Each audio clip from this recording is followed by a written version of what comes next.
Hi, welcome to SBR Videos. I'm Peter Loshak. We are previewing Week 16 in the NFL. We're doing our regular selection of games with Joe Duffy from OffshoreInsiders.com that I asked him to take. Some of them have some solid edges that wind up being premium plays at Joe's site.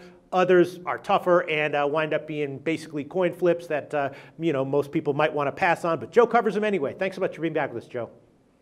Thank you for having me, Peter. All right, Detroit, Chicago, we're going to cover right now. Before we get to it, just brag a little bit about your long-term success in the industry with your site, OffshoreInsiders.com. Yeah, and if you want to jump on someone who's hot, all sports combined, we're doing very well, especially in college basketball. But over 27 years, no one has won more in any single sport than I have in the NFL. And the Bowls, we love it because there's different intangibles and dynamics that apply in the Bowls that people either overlook or actually believe. The opposite is true. So jump on now. If you've never used a handicapper before, now is the perfect time. Joe Duffy's picks at OffshoreInsiders.com.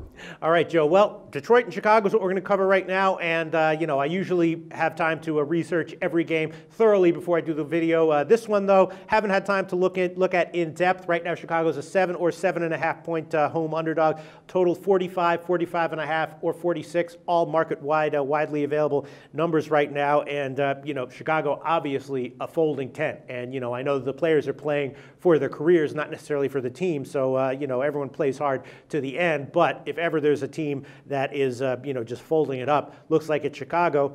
Detroit is a live team that's been playing well, although not necessarily covering here. They're giving 7 or 7.5, though. Is that too many points? I don't know. What's your take on this game, Joe? I've said before that when the media and everybody starts to say that a team has quit, that usually seems to be the time to actually bet on them. Few teams quit. Now, we found out really in the last 10 years or so, Week 17 is kind of the exception. I do think Week 17, you do find a couple teams that are just simply looking forward to the off season, and they do tank it. But it really doesn't happen in the second of the last week, or the third of the last week, or the fourth to the last week. Now, when these teams met the last time, we were right on the premium play, and I can't remember, we do so many videos with you, I think we did a video, and the last time they met, Chicago was on a 2-game winning streak, the Lions were on a 2-game losing streak. But what did I say? These quarterbacks are two of my favorite predictably unpredictable quarterbacks that neither one of them seems to enjoy prosperity, but usually when one of them's playing poorly is when they come back with their best game.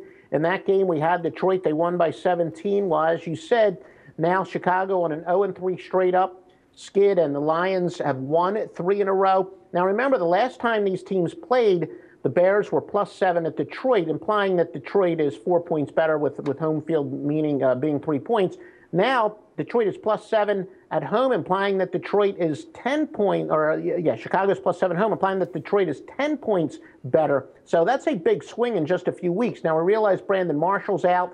He does make a difference, but not quite as much as the odds makers have obviously adjusted just over a few games. But again, Detroit's a team, they just don't seem to enjoy prosperity. They did cover last week, but they didn't win outright. Yeah, Chicago, admittedly, they did screw us last week, but again, this is why Jay Cutler, who I've been a critic of all along, but this is why he keeps having a starting job in the NFL, because just when people say, when he's playing poorly is usually when he comes with a big game, and when Matt Stafford's playing well, it's usually when he comes up short. So this is just way too many points. I think there's at least a possibility of an upset, but certainly Detroit should get the number. All right. Makes sense to me. I like it, Joe. Right now, +7.5 is a widely available number. Joe Duffy liking Chicago, +7.5 over Detroit. Thanks, Joe. The SBR Network offers free sports picks and game breakdowns, big money free betting contests year-round, a real-time Vegas-style odds monitoring service, and much more. So come see for yourself. To stay updated on SBR news and promotions, follow us on Twitter, Facebook, and Google+, and do be sure to subscribe to the Sportsbook Review YouTube channel to catch all our daily sports shows.